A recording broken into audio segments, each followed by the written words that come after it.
Saudara-saudari, Injil kita pada hari ini diambil dari Injil Lukas bab 11 ayat 15 sampai 26. Tetapi ada di antara mereka yang berkata, ia mengusir setan dengan kuasa Beelzebul, penghulu setan. Ada pula yang meminta suatu tanda dari surga kepadanya untuk mencobai dia. Tetapi Yesus mengetahui pikiran mereka lalu berkata, setiap kerajaan yang terpecah-pecah pasti binasa, dan setiap rumah tangga yang terpecah-pecah pasti runtuh.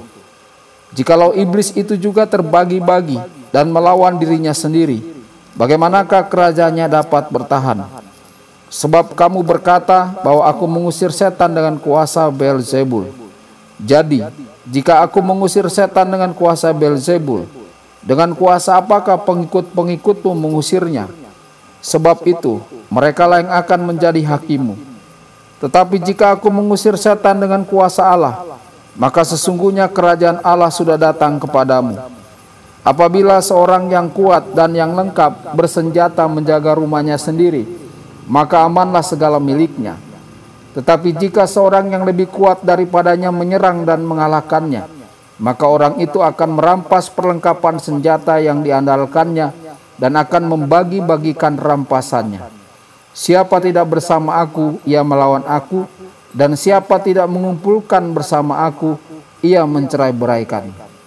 Apabila roh jahat keluar dari manusia, ia pun mengembara ke tempat-tempat yang tandus mencari perhentian, dan karena ia tidak mendapatnya, ia berkata, aku akan kembali ke rumah yang telah kutinggalkan itu. Maka pergilah ia dan mendapati rumah itu bersih, tersapu dan rapi teratur. Lalu ia keluar dan mengajak 7 roh lain yang lebih jahat daripadanya, dan mereka masuk dan berdiam di situ. Maka akhirnya keadaan orang itu lebih buruk daripada keadaannya semula. Demikianlah sabda Tuhan. Terpujilah Kristus.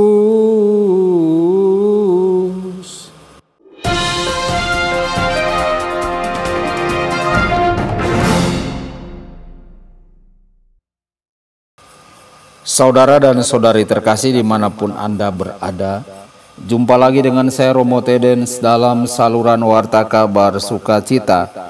Semoga Anda semua dimanapun berada senantiasa dalam keadaan sehat dan bahagia. Di zaman modern ini, banyak orang yang disebut sebagai ahli-ahli Alkitab seringkali mencoba menafsirkan kembali ayat-ayat Injil seperti yang ditawarkan gereja kepada kita saat ini. Dari ayat-ayat itu sangat jelas bahwa iblis dan setan, malaikat-malaikat yang jatuh, yang memberontak terhadap Allah, adalah nyata dan aktif di dunia ini. Namun fakta sederhana itu tampaknya membuat beberapa pemikir modern dan postmodern sangat tidak nyaman. Oleh karena itu mereka mengatakan bahwa pada zaman dahulu orang-orang tidak tahu apa-apa, sehingga mereka secara tahayul mengaitkan penyakit psikologis dan fisik dengan campur tangan setan. Tentu saja alur pemikiran ini secara liar mendistorsi teks-teks Injil yang sebenarnya, yang dengan jelas membedakan antara penyakit dan kerasukan setan. Yesus sangat jelas menyatakan setan itu ada, dan mereka secara aktif bekerja melawan kebenaran, kebaikan, dan keindahan yang melaluinya Tuhan menarik kita ke dalam persekutuan yang intim dengan dirinya. Seperti yang dikatakan oleh Katekismus nomor 414, setan atau iblis dan setan-setan lainnya adalah malaikat-malaikat yang jatuh dengan bebas menolak untuk melayani Allah dan rencananya. Pilihan mereka untuk melawan Allah sudah pasti. Mereka mencoba untuk mengasosiasikan manusia dalam pemberontakan mereka melawan Allah. Meskipun doktrin yang diungkapkan ini tidak nyaman atau tidak menyenangkan, namun doktrin ini tetaplah benar. Dan jika kita melupakannya, mengabaikannya atau menyangkalnya, kita hanya akan menambah kebingungan dan frustrasi yang secara alamiah menyertai perjalanan kita di dunia yang telah jatuh ke dalam dosa ini. Saudara-saudari, tentu saja adalah mungkin untuk pergi ke ekstrim yang lain juga, menghubungkan setiap kesalahan manusia, disfungsi, dan tantangan dengan aktivitas iblis secara langsung. Ini juga merupakan penyimpangan yang berbahaya dari kebenaran. Yesus dengan jelas menunjukkan dalam ayat hari ini bahwa Dia adalah Tuhan atas kehidupan dan sejarah.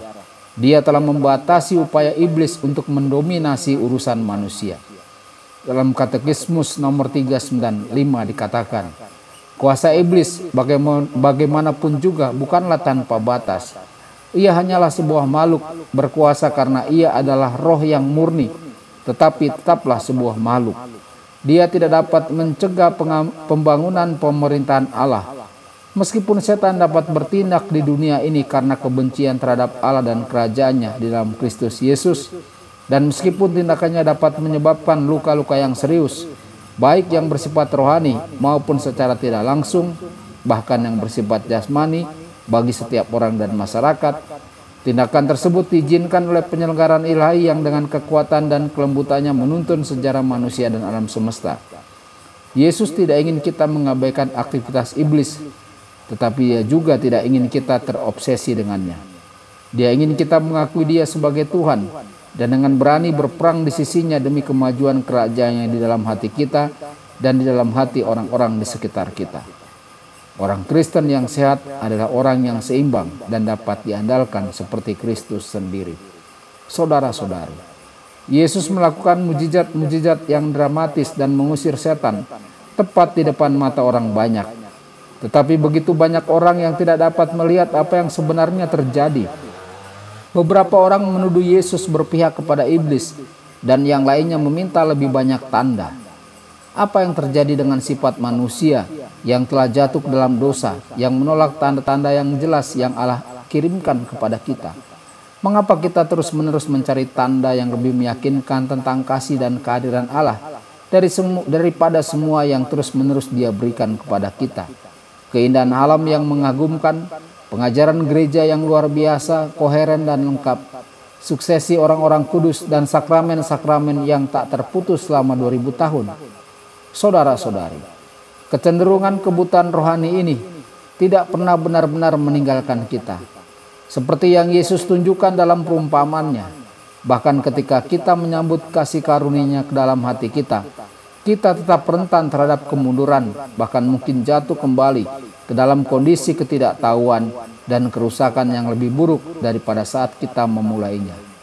Sungguh merendahkan hati mendengar Yesus menggambarkan hal ini. Kita tidak boleh berpuas diri dalam kehidupan rohani. Kita harus selalu terus mengangkat hati dan pikiran kita kepada Kristus dan selalu berjaga-jaga. Saudara-saudari, salah satu praktek yang direkomendasikan oleh banyak guru spiritual selama berabad-abad untuk membantu kita tetap berada di jalur yang benar adalah pengakuan dosa secara teratur. Meluangkan waktu setiap 2 minggu atau setiap bulan untuk dengan penuh doa memeriksa keadaan jiwa kita dan dengan rendah hati mendekati Tuhan untuk mendapatkan pengampunan dan kekuatan yang baru adalah disiplin yang bijaksana yang dapat membantu menjaga persahabatan kita dengan Kristus tetap segar. Semoga Tuhan mengaruniakan kepada kita kerendahan hati untuk menerimanya. Tuhan Yesus memberkati dan menyertai Anda semua. Sabda Allah adalah kebenaran. Sabda Allah adalah kehidupan. Mari kita mencintainya, mari kita menghayatinya. Ya Tuhan yang ku muliakan, sabdamu angkat resahku.